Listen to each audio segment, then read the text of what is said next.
Selamat datang di video pembelajaran mata kuliah pembelajaran mesin dari Fakultas Informatika Universitas Telkom. Kali ini kita akan mendalami beberapa metode ensemble learning, yaitu bagging dan boosting. Outline kita terdiri dari pembahasan apa itu metode ensemble, pemahaman mengenai bias dan variance error, kemudian masuk ke materi dan contoh dari bagging dan boosting. Kita mulai dari apa itu ensemble learning. Ensemble learning adalah meta-algoritma yang bertujuan untuk meningkatkan performa metode pembelajaran mesin dengan cara mengkombinasikan beberapa teknik menjadi satu model prediksi. Pendekatan ini dapat menghasilkan peningkatan performansi jika dibandingkan dengan hanya menggunakan satu model prediksi saja. Secara spesifik, tujuan ensemble learning adalah menurunkan variansi yang nanti bisa disolusikan dengan teknik bagging, menurunkan bias yang bisa dilakukan dengan teknik boosting, dan meningkatkan hasil prediksi dengan teknik stacking yang contohnya akan kita bahas lebih lanjut di video berikutnya. Sebagai perspektif, banyak pemenang dari kompetisi-kompetisi pembelajaran mesin seperti Netflix Competition, Knowledge Data Discovery Cup, ImageNet, dan lain-lain semuanya menggunakan teknik ensemble learning. Nah, sekarang kenapa dan kapan baiknya kita menggunakan ensemble learning? Terdapat 3 alasan mendasar yang mendorong kita untuk menggunakan ensemble learning. Pertama adalah masalah statistik, yaitu jika kita hanya memiliki sedikit data latih. Kedua, tentang masalah komputasi metode, di mana kita memiliki cukup data latih, namun ternyata metode yang digunakan lebih sering terjebak di lokal optima. Dan yang ketiga adalah masalah representasi, lagi-lagi karena keterbatasan kemampuan metode, di mana kasusnya cukup kompleks dan solusi yang sebenarnya memang tidak akan pernah bisa didapatkan dengan metode yang saat ini digunakan. Jika kita menghadapi salah satu atau semua permasalahan tersebut, maka teknik ensemble learning adalah cara yang mudah dan bagus untuk dicoba. Kemudian, mengenai alasan mengapa ensemble learning bisa berhasil. Misalkan, di sini kita sudah melatih 5 buah metode klasifikasi yang berbeda-beda terhadap satu kasus yang sama. Misalnya, terdapat sebuah data latih untuk kasus klasifikasi biner, kelas positif dan kelas negatif. Kemudian kita melatih 5 metode SVM, jaringan saraf tiruan, k-nearest neighbor, decision tree, dan regresi linier terhadap data latih tersebut. Jika kemudian ada data uji baru, maka data uji tersebut akan kita klasifikasikan menggunakan kelima model yang dibentuk dan kita lakukan voting untuk menentukan kelas prediksi akhirnya. Artinya, untuk satu data uji tersebut, hasil kelas akhirnya bisa jadi ditentukan berdasarkan 3 model yang memprediksinya sebagai kelas positif dan 2 menyatakan negatif, atau 4 model memprediksinya sebagai kelas positif dan hanya 1 yang menyatakan sebagai negatif, atau kelima model semuanya memprediksi data sebagai kelas positif.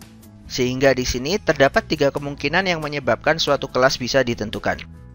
Nah, sekarang misalnya di sini masing-masing model klasifikasi tersebut jika bekerja sendirian memiliki akurasi sebesar 70%. Maka, berapakah akurasi jika kelima model tersebut digabungkan? Di sini kita mengenal konsep uncorrelated error reduction, bahwa berdasarkan distribusi binomial, probabilitas munculnya mata koin X pada N kali episode pelemparan, di mana setiap episode kemungkinan munculnya mata koin adalah P, dirumuskan sebagai berikut. Sehingga, jika tadi kita memiliki 5 model klasifikasi, yang mana masing-masing memiliki 70% akurasi, maka menggunakan majority vote, kita akan mendapatkan properti sebagai berikut. Sehingga, jika kita masukkan ke dalam rumus binomial, maka hasil probability setiap kemungkinan kejadian adalah sebagai berikut. Dan jika kita total semua kemungkinan, maka akurasi yang kita dapatkan dengan majority vote menggunakan 5 model tersebut adalah 83,7%. Akurasi meningkat 13,7% dibandingkan jika hanya menggunakan satu model saja. Disinilah kelebihan dari teknik ensembles ini menjadi terlihat. Dengan 5 model klasifikasi independen, kita meningkatkan performa akurasi hingga 83,7%. Jika kita menggunakan 101 model klasifikasi independen, kita bisa meningkatkan akurasi lebih jauh hingga mencapai 99,9%. Namun sebagai catatan, tujuan utama dari ensemble learning adalah untuk memaksimasi akurasi dan diversity dari setiap model yang digunakan. Artinya, setiap model yang dibentuk sebisa mungkin menggunakan algoritma berbeda, hyperparameter berbeda, atau data latih yang berbeda. Sehingga saat menggabungkan beberapa keputusan independen yang beragam dan masing-masing setidaknya cukup akurat, maka kekurangan dari masing-masing model akan saling menutupi satu sama lain, sehingga keputusan yang benar bisa diperkuat. Selanjutnya, kita bahas mengenai bias dan variance error. Bias dan variance adalah jenis error prediksi yang harus kita pahami untuk mencegah terjadinya overfitting dan underfitting. Kejadian ini bisa diamati dari progres error data latih dan data validasi. Pertama, kita bahas bias error, yaitu nilai yang menyatakan seberapa jauh hasil prediksi model terhadap target data latih. Bias yang besar menandakan bahwa model belum terlatih atau memang karena keterbatasan kemampuannya yang tidak mampu membentuk model yang akurat. Hal ini bisa terjadi karena kita memang menggunakan model yang terlalu sederhana. Dan bias error terlihat dari tingginya error baik di data latih dan di data uji. Bias error bernilai kecil jika kita tepat menggunakan model sesuai kebutuhan. Misalnya menggunakan regresi linear untuk data linear, menggunakan regresi polinom derajat kedua untuk data kuadratik, dan sebagainya. Sementara, bias error yang tinggi bisa terjadi karena kita menggunakan regresi linear untuk data yang non-linear, atau menggunakan jaringan saraf tiruan dengan hidden neuron yang terlalu sedikit untuk data yang kompleks, dan seterusnya. Sementara variance error adalah tingkat seberapa tersebarnya hasil prediksi model dilihat dari seberapa jauh hasil prediksi yang dibentuk dari satu dataset dengan dataset yang lain. Hal ini biasa terjadi karena model yang terlalu kompleks sehingga menjadi overfit atau terlalu kaku kepada data latih dan mengalami performa yang buruk terhadap data baru yang belum pernah dilihat. Kita bisa melihat kejadian ini dari tingginya akurasi data latih namun mengalami performa yang buruk pada data uji. Nilai variansi yang rendah terjadi jika kita menggunakan model yang terlalu sederhana sehingga model menghasilkan prediksi yang terlalu general dan uniform. Sementara, nilai variansi tinggi terjadi saat kita menggunakan model yang terlalu kompleks. Misalnya, regresi dengan polinomial derajat tinggi atau jaringan saraf tiruan dengan hidden layer dan neuron yang terlalu banyak.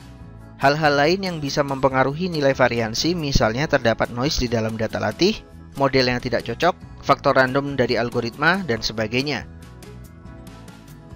Di sini kita akan melihat kedua sisi timbal balik atau trade-off dari bias dan variansi.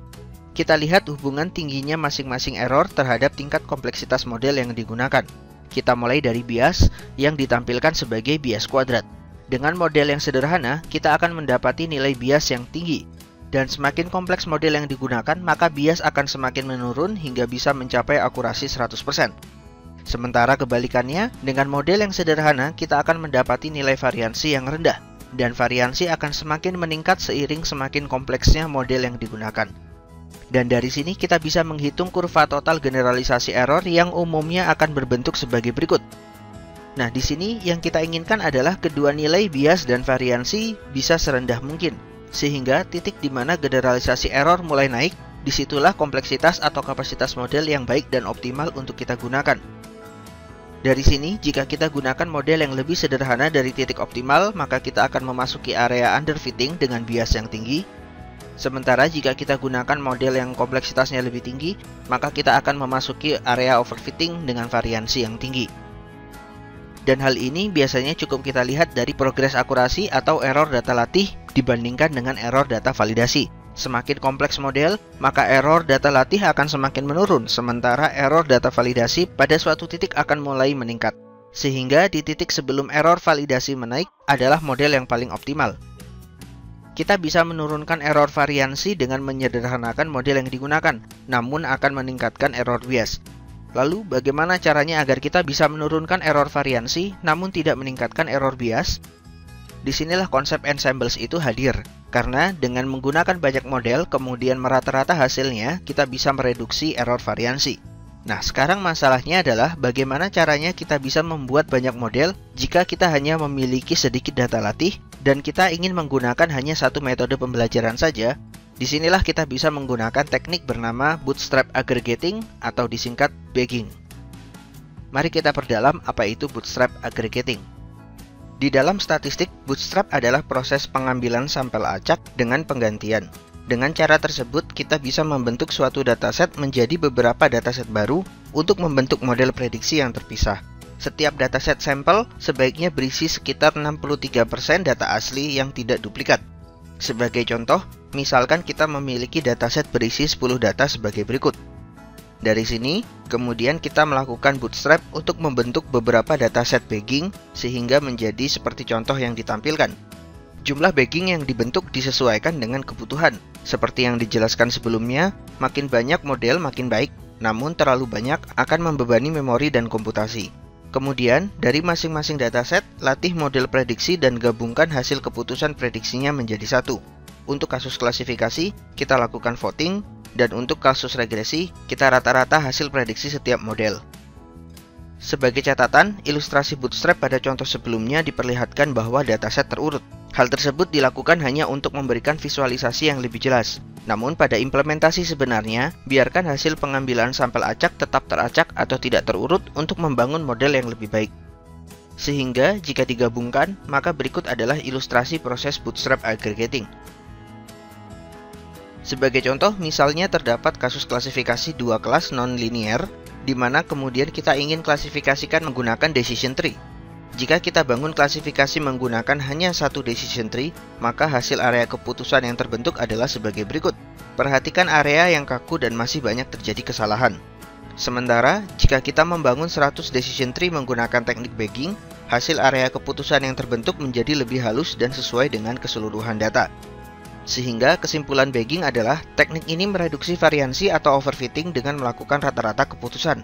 Hasilnya mereduksi MSE, namun hampir tidak menurunkan bias atau bahkan tidak mempengaruhi sama sekali. Lalu bagaimana seandainya kita ingin menurunkan bias tanpa terlalu mengganggu variansi? Di sini kita bisa menggunakan teknik bernama boosting. Mari kita lihat apa itu teknik boosting. Secara konsep, boosting adalah teknik untuk memperkuat pelatihan model dengan cara mengulangi pelatihan untuk data-data yang masih salah terklasifikasi. Sebagai contoh, misalnya di sini kita memiliki 10 data latih di dalam dataset.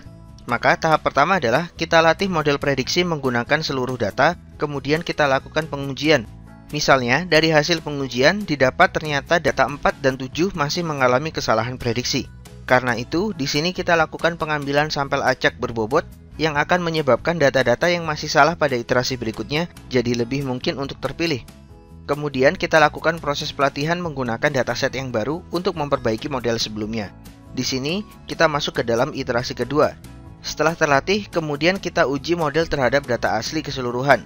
Dari sini, ulangi menandai data mana saja yang masih salah diprediksi, kemudian lakukan pengambilan sampel acak berbobot dengan probability diambilnya data yang salah lebih tinggi daripada data yang sudah benar, sehingga model dapat lebih sering melihat dan berlatih terhadap data yang masih salah. Iterasi tersebut dilakukan beberapa kali hingga dirasa cukup. Kemudian, kita gunakan semua model yang terbentuk di setiap iterasi untuk memprediksi data baru dengan mengagregasi hasil prediksinya. Salah satu metode boosting yang populer adalah AdaBoost. Algoritma ini memberikan bobot pada setiap data sebagai tingkat probabilitas seberapa mungkin data tersebut diambil untuk dilatih. Data yang salah terprediksi akan dinaikkan bobotnya, sementara data yang sudah benar akan diturunkan bobotnya. Hasil prediksi akhir adalah weighted average dari semua model yang terbentuk berdasarkan bobot data latih yang digunakan. Secara detail, berikut adalah algoritma AdaBoost. Jadi, kita bisa rangkum kelebihan dan kekurangan dari boosting. Kelebihannya adalah implementasi yang sederhana dan mereduksi variansi error. Kekurangannya, teknik ini cukup sensitif terhadap noise dan data outlier.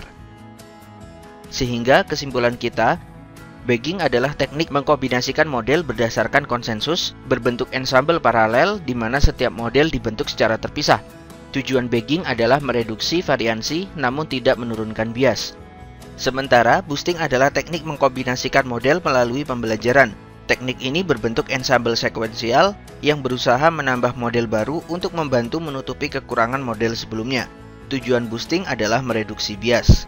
Teknik bagging cocok untuk model yang kompleks. Salah satu contoh implementasi yang sering dilakukan adalah teknik random forest yang akan kita bahas lebih lanjut pada video berikutnya. Teknik boosting cocok untuk model dengan variansi rendah. Salah satu contohnya adalah teknik gradient boosting. Berikut adalah ilustrasi perbedaan jika menggunakan satu model dibandingkan jika menggunakan teknik bagging dan boosting. Berikutnya, mari kita lihat contoh implementasi dan efek yang dihasilkan dari metode bagging. Di sini, misalnya kita gunakan model klasifikasi if then sederhana untuk mengklasifikasikan 10 data kelas biner yang diberikan. Bisa dilihat bahwa dengan kondisi saat ini, akurasi maksimum yang bisa kita dapatkan adalah 70%. Karena itu, mari kita lakukan klasifikasi dengan teknik bagging. Proses pertama adalah kita lakukan bootstrap, sehingga misalnya didapatkan dataset bootstrap sebagai berikut. Dari sini kemudian kita buat model klasifikasinya. Dapat dilihat bahwa dari data saat ini, model klasifikasi yang paling bagus adalah jika kita mengklasifikasikan data di atas 7,5 sebagai data positif dan data 7,5 ke bawah sebagai kelas negatif. Sehingga di sini kita mendapat akurasi sebesar 90%. Berikutnya, kita lakukan bootstrap episode kedua. Misalnya, didapatkan data sebagai berikut. Berdasarkan data saat ini, maka kita bisa definisikan data di atas 3 sebagai data negatif dan sisanya sebagai kelas positif. Sehingga kita mendapatkan akurasi bootstrap episode kedua sebesar 80%. Lanjut ke episode ketiga. Bisa dilihat bahwa data saat ini cukup sulit untuk kita bisa tentukan batas pemisahnya, maka untuk memaksimasi akurasi kita bisa definisikan sebagai data di atas 0 sebagai kelas positif dan sisanya sebagai kelas negatif. Dan kita akan dapatkan akurasi sebesar 80%. Pada episode keempat, misalnya kita mendapat data sebagai berikut. Kemudian kita definisikan batas pada 7,5 di mana data di atas itu sebagai kelas positif dan sisanya adalah kelas negatif. Dan kita dapatkan akurasi episode ini sebesar 80%. Pada episode terakhir, kita dapatkan data sebagai berikut. Karena semua data pada bootstrap ini adalah kelas positif, maka kita definisikan data di atas 0 sebagai kelas positif dengan akurasi bootstrap 100%. Sekarang, mari kita gabungkan kelima model klasifikasi sebagai berikut. Kita lakukan pengujian terhadap semua data.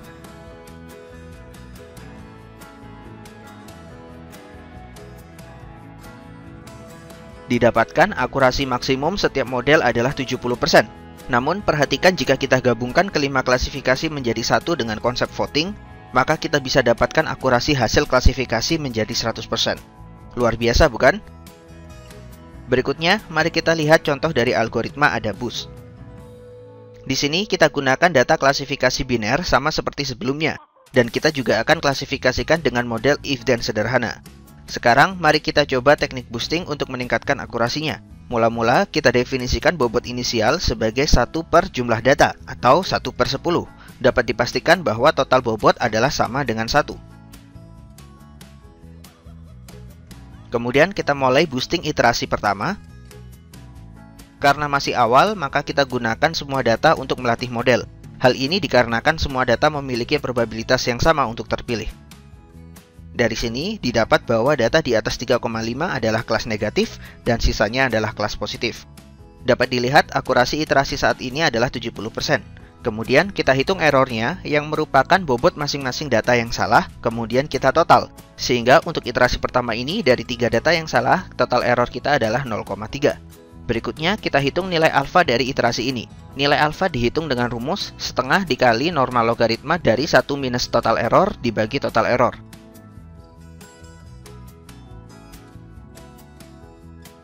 Di sini kita dapatkan nilai alfa sebesar 0,424. Kemudian, di akhir iterasi boosting, kita ujikan model terhadap data asli. Karena itu, kita letakkan data asli dan bobotnya saat ini pada posisi berikut. Lalu kita ujikan model saat ini, didapatkan akurasi 70% karena datanya masih sama. Berikutnya kita hitung bobot baru masing-masing data berdasarkan benar atau salahnya prediksi masing-masing. Bobot baru dihitung dengan rumus bobot lama dikali eksponen dari minus alfa dikali Y target asli dikalikan Y head prediksi model. Sehingga kita dapatkan bobot baru untuk data pertama adalah 0,07.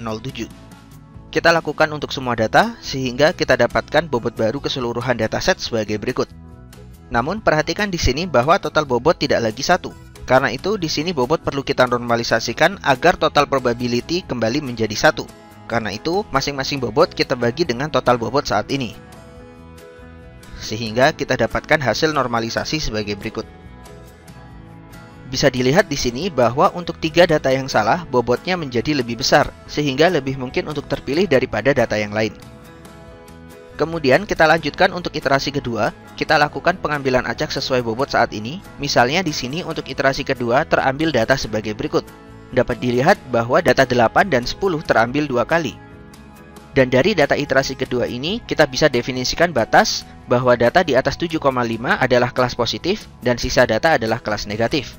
sehingga kita dapatkan akurasi sebesar 80% untuk iterasi kedua, dengan total bobot error adalah 0,131 dan alfa 0,946.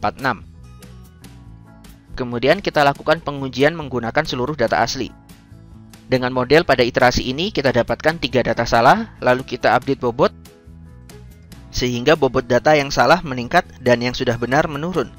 Dan dari sini kita dapatkan hasil bobot yang sudah dinormalisasi sebagai berikut. Lalu pada iterasi ketiga, misal di sini terpilih data sebagai berikut. Dapat dilihat bahwa sekarang data 1 dan data 10 terambil 2 kali. Kemudian dari data ini kita definisikan bahwa data di atas 3,5 adalah kelas negatif dan sisanya adalah kelas positif. Terdapat 3 data salah dengan total error adalah 0,194 dan alfa 0,712. Kemudian kita lakukan pengujian dan update bobot, kita dapatkan bobot normalisasi sebagai berikut. Kemudian masuk ke iterasi keempat, di sini didapatkan data sebagai berikut. Bahwa data 3, 8, dan 9 terpilih 2 kali karena probability-nya yang lebih tinggi. Jika kita lihat dari data saat ini, kita bisa set bahwa semua data di atas 0 adalah kelas positif dan sisanya adalah kelas negatif. Dari sini didapatkan total error adalah 0,016 dengan alfa 2,064. Lalu kita lakukan pengujian dan perubahan bobot sekali lagi. Nah, pada contoh ini kita cukupkan 4 iterasi saja. Berikutnya kita gabungkan hasil prediksi. Agregasi hasil prediksi dilakukan dengan cara mengujikan data menggunakan keempat model yang sudah dibentuk. Kemudian hasil prediksi ditotal atau dirata-rata dengan pembobotan sesuai alfa masing-masing model. Sehingga untuk data pertama, total prediksi adalah alfa 1 dikalikan Y hat 1 ditambah alfa 2 dikali Y hat 2 ditambah alfa 3 dikali Y hat 3 ditambah alfa 4 dikali Y hat 4.